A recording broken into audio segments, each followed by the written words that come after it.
Hey everybody, welcome back to the channel. I appreciate you being here and I hope you're all doing well. About a month ago, I made a video about my EDC.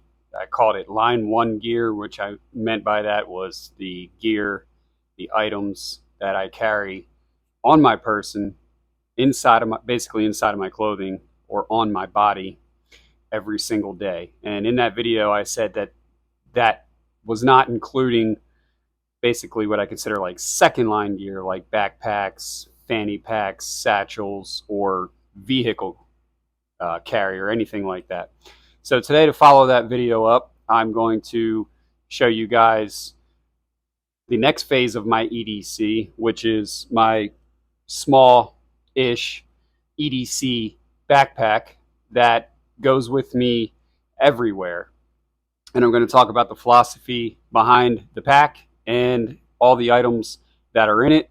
You know, keep in mind that EDC is a personal thing, and I think that you should not emulate your EDC based off of what other people carry. Your EDC should be an expression of who you are, and the items that I carry are because of the situations that I've been in my life, trainings that I've had, and things that I want to be prepared for that are what I think are most important for me and my family, and that could be different from you or anyone else. So really, while everybody has some of the basics of EDC that cross from person to person, you know, it should still be custom tailored to you and what you do and what you find most important. And that's kind of what I've got here with this smaller condensed bag. This isn't a bug out bag, like an elaborate bug out bag. This isn't a 72-hour bag. This isn't some elaborate get home bag, even though, you know, it's going to seem like that. It'll tiptoe into those worlds a little bit just because of the items that are in here. They kind of are ubiquitous with those types of bags as well. But that's not what this is. This is just a small bag that I can grab very simply, very easy, doesn't take up a lot of room, and gives me items and options inside of it to cover a variety of situations that I may run into in my day, from emergency situations to everyday uses, items that I'm grabbing out of here and using sometimes on a daily basis, so regular use items. So it's a mixture of that. It's a mixture of worst case scenario items to just everyday basic use items, and that's basically what it is. So, you know, it's not very big. The bigger the bag, as you know, you're going to start packing all of your fears into it, and you're going to have this giant freaking huge bag that looks like you're going out on the Appalachian Trail for 6 months. And, you know, that's what people are calling their EDC bag. This is really an EDC bag because one of the big reasons that I made a smaller bag with different items was when I go places with other people that are less prepared, I guess you would say, than I am, people that don't really live a preparedness kind of lifestyle at all. I know that I at least have this small bag with me with at least some items that if we run into a situation while we're out and about, at least I'll have some options. So, look, the bag itself, you know, it might look like a tactical bag, and that's kind of like what it's trying to be. But that's not why I use this bag. I don't give a crap about tactical, Molly, all that. It doesn't matter. I don't care if this was pink with sprinkles on it. I'd probably still use it. Why? Because this bag was an excellent price. And by an excellent price, it was free. This bag didn't cost me a penny. And most of the time, it just rides in the vehicle. And some of the times, it's on my back, depending on what I'm doing. So, free. That's why I use this bag. That's it. No other reason other than that. It was free. So, it's just a small little bag. You can carry it like this, or you can throw it on your back, whatever. I keep all my zippers oriented up together so I know where they are. So if I'm fumbling around with it while I'm not looking, like if I got to reach over and grab something while I'm driving, I know where the zippers are and I know where the items inside of it are. So that's all there is there. So it's a no-name, just cheap, crappy little bag. So right on the outside pocket right here, I keep a multi-tool. I used to carry this on my person as part of my EDC. I don't do that anymore because I just don't use it enough to warrant it being on my belt. But I like having it always with me and nearby. So this pocket I try to keep like empty for the most part, except for a couple items. That way I actually still have some room here to put things that I'm not maybe wanting to carry on my person, I've got some room to toss it in this bag if I want. It's not packed to the gills. A spare little EDC flashlight, just some, Energizer flashlight that I've had for probably 15 years. It's got a high, it's got a low. It's one of those like inspection lights that are all sealed with gaskets. So that's it. That's all that's in that small little outside pocket there, leaving plenty of space for other items if I need to. This next pocket, I keep a solar-powered battery brick. I can charge, obviously, what's one of the most important things we all carry is our cell phones. I can charge my cell phone and other devices. I have the option to do USB Type-C off of this, standard USB, and also wireless magnetic charging as well. And the great thing about it is it can act as a spare flashlight if I want it to, but I can harness the power of the sun, which means I don't ever have to worry about not being able to charge my cell phone or other small devices no matter what. I don't need an electric socket. So I think this is a critical piece of kit. This is a 10,000 milliamp hour charging brick. Next, some more cordage, bigger roll, or bigger portion of 550 cord, a couple small bungee cords, and some bank line, and an extra Bic lighter with some electrical tape wrapped around it. It's not because I think I'm going to end up in some kind of crazy survival situation, but it's because I have found that having cordage and little bungee cords can really just come in handy even in day-to-day life. So little cordage, a notepad, a pen, and a pencil, because you might need to write down directions, and maybe your cell phone's dead, or you don't want to take out your cell phone, or you need to write down a description of something. I just think it's good to have the ability to actually handwrite things in our day-to-day lives. So, and I don't have this pocket packed to the brim either. That way, if I want to toss my wallet in there or something like that, I can. So that's it. On this little outside, which they basically is supposed to be a drink holder pocket, I've just got some paper towels in a Ziploc bag. Just Z-fold paper towels that are like in the men's room or whatever. Keep some of those in there, because there's nothing worse than when you're traveling or you're with somebody or whatever, and you need a napkin or something, and like you don't have any. It's just, you can stop small bleeding wounds with a paper towel. So I don't need to explain why it's good to carry paper towels, I don't think. This next top pocket here, spare pair of prescription eyeglasses. These are transitions, so really I've got a pair of sunglasses and eyeglasses all in one right here. So spare pair of sunglasses, or eyeglasses. I don't think I need to explain why that's important. Some ibuprofen, some Blistex, a wall charger, USB wall charger. So if I do need to recharge a device, I'm not necessarily having to depend on my brick. A 6-foot cord for my iPhone, a small USB-C to be able to charge the power brick and also charge USB-C items. And then I carry 2 spare magazines for my Glock 19. These are actually Glock 17 magazines, so they have 2 extra rounds than my standard Glock 19 mags. I carry one that has extra self-defense ammunition, hollow points, and then I carry one, this is a Gen 2 PMag, Magpul Glock 19, or 17 mag. But I keep one with full metal jackets. So these are, typically not considered self-defense rounds. They're more like people consider them target rounds.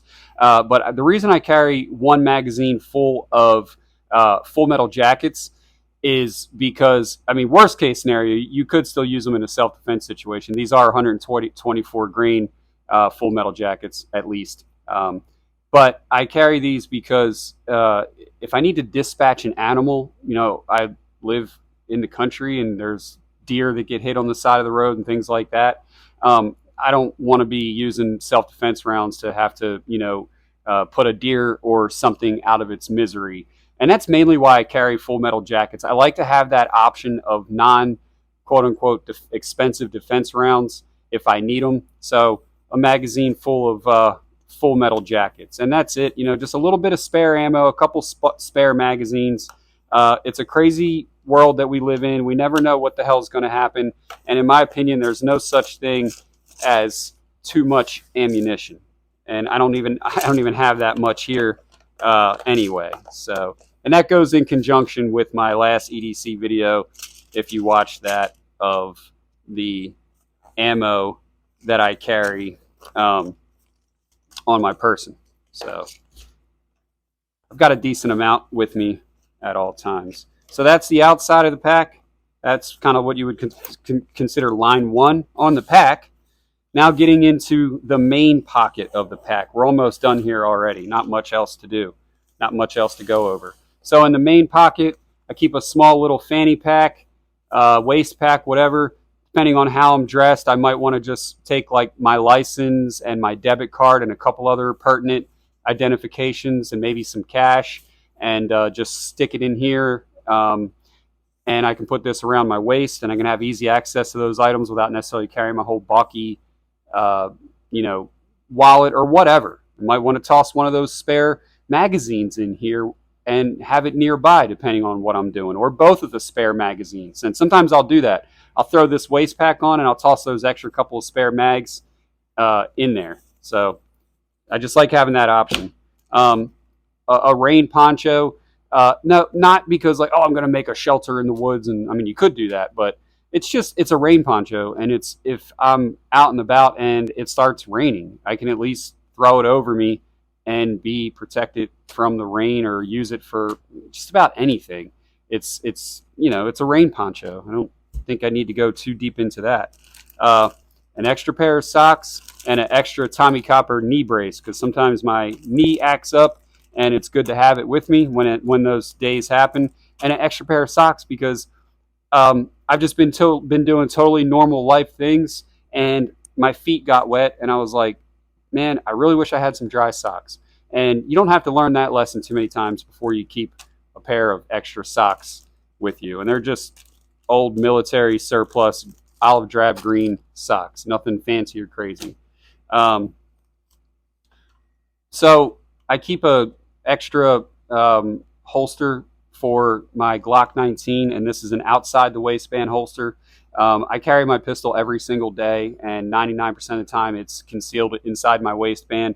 But I also live in an open carry state, so I like having the option, depending on what I'm doing, of being able to transition from concealed carry inside the waistband to carrying outside of my waistband. Depending on the activity that I'm doing, I might start the day concealed carry, and by the end of the day, I might be doing something totally different, and I might say, I want to put my pistol on my waist now. I don't need to conceal carry at the moment, or whatever. You just never know. So I like having that option. It's a level 2 Safariland ALS holster. You can't beat them. Excellent holsters, and they provide a lot of security for your pistol. And so I keep this in here because I like to have that option of going to outside the waistband at any time. And I don't want to do it in some janky little non-retention holster. If I'm going to carry outside of my body, then it's got to be a real legit retention holster. So now we're getting into some kind of like, okay, well, before we get into that, baby wipes. Baby wipes, indispensable. You stop and you get an Arby's beef and cheddar and you got cheese all in your beard. It's not a good look. You want to get it out. And baby wipes are a great way to do it. Not to mention a plethora of other uses. Baby wipes, everybody should carry them. They'll change your life. They're amazing. So that's all just kind of the basic day-to-day things. Now we're getting into like a couple worst case scenario items that I carry with me. And these are if there's an active shooter situation, or you come across a really bad car accident or a medical situation or something like that. I'm not an EMT or anything like that, or a paramedic, but I have had some more advanced level of stop the bleeding trauma type classes. So I have had some of that training. So I carry some stuff with me if I ever need to implement any of that training. I do keep a fixed blade in here. This is the M-Tech Black Rhino. I've already talked about this knife in a previous video. I like to have a fixed blade option at all times. in addition to my regular pocket knives that I carry. And this isn't like, this is just because I think it's good just to have a fixed blade. I've got so many fixed blade knives. I don't need to keep anything super fancy in here. Just a basic, decent little fixed blade knife to have access to at all times. The next thing I carry, this is a trauma module. That's exactly what it's called. It's a trauma module. This is military surplus, high quality items, vacuum sealed in here. You've got 2 bandage kits, bandage gauze and cotton kits, 2 of each, EMS shears. You got a nasopharyngeal airway. I'm not trained on a nasopharyngeal. I've watched videos on it. I've seen some rudimentary, someone else do it kind of training. I'm not comfortable. I wouldn't do one myself unless it was like a super worst case scenario. But that doesn't mean that there might not be someone in my company or around me that does properly know how to use it, and it could save a life. And that's why I carry it. You've got adhesive tape, surgical tape in here. Basically, this is a stop the bleed. You've got multiple trauma wound dressings, Israeli bandages in here. So that's what that is. And it's hermetically sealed. This is a break glass and emergency only kind of thing. You're not dipping in this for boo-boos. So I carry that in the event that I come across a car accident or I get caught up in an active shooter situation, which I've been in a situation like that already in my life, and I know what it's like. So that's part of the reason why I carry this, because I've seen what that kind of situation is like. And, if it's safe to do so and you can do it safely and not get yourself killed or your family, then rendering aid should be something you might want to think about if you feel comfortable. On top of that, I carry just a regular IFAK with a tourniquet, and then more hemorrhage control and bleed stopping in here. Another big hemorrhage control bandage. There's a Israeli bandage and a big gauze bandage in here, and then just a basic for boo-boos. Little cuts on your fingers, just some regular alcohol wipes, and just some regular Band-Aids in there. So that's kind of the worst case scenario stuff. If you're going to carry a firearm like I do and you may have to take a life, I think more importantly, you should also be prepared to save a life. I'd much rather, I don't want to do either one. I don't want to have to shoot someone, and I don't want to have to save somebody's life. But if those situations, if I had to pick, I'd rather be responsible probably for saving someone than killing someone. Of course, they could go hand in hand. You could have to kill to save, but you get what I'm saying.